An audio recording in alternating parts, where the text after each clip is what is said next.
اور اسی طرح سے we have to understand the traps of shaitan. You know, the amazing thing about shaitan is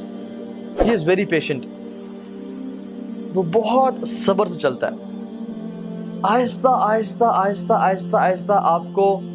لیتا جاتا ہے، حتیٰ کہ آپ وہ ایکشن ہم لوگ کر دیتے ہیں۔ شروع میں نہیں کہے گا کہ کسی کے پاس شیطان رکھے، نہیں کہے کہ بات سنو نماز نہ پڑھو،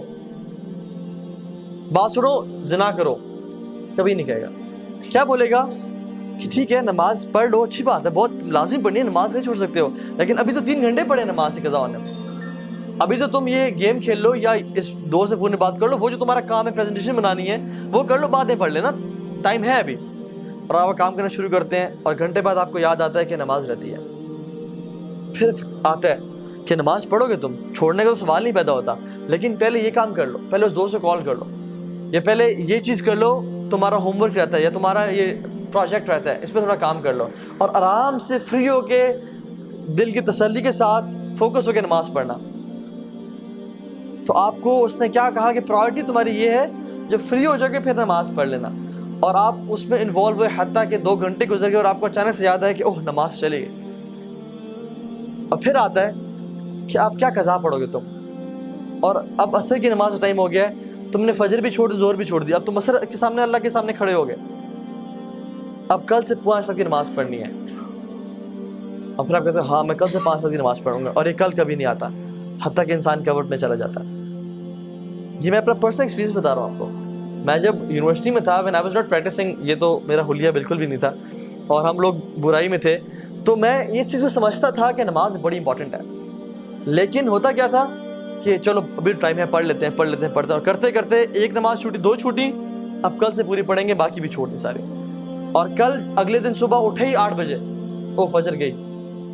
اور جب فجر گئی تو پھر اب کل سے 5 وقت کی پڑھیں گے۔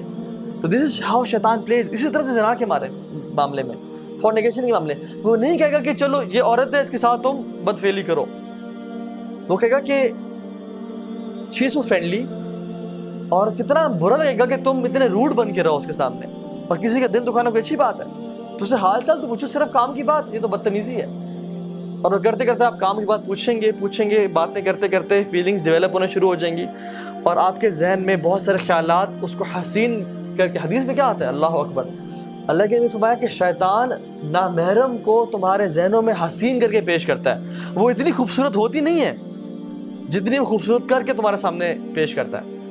حتیٰ کہ انسان فینٹیسائز کر رہا ہوتا ہے کہ یار سبحان اللہ کیا بہترین نیچر ہے اس کی، کیا خوبصورت ہے یہ، کیا اچھی عورت ہے یہ، اتنی ہوتی نہیں ہے، تو شیطان اس کے بارے میں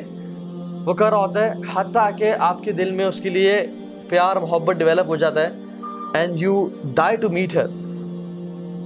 اور جب آپ میٹنگ کرنے جاتے ہیں تو آپ کو نہیں کہتے، تم نے تو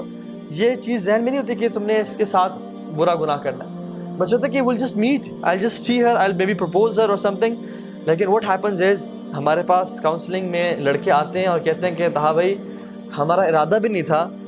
لیکن حالات ایسے بنتے چلے گئے کہ ہم سے یہ گناہ ہو گیا، اور اب کیا کریں، کیا اللہ معاف کرے گا؟ اور پھر آتا ہے اور کہتا ہے کہ اب تم نے اتنا بڑا گناہ کر لیا،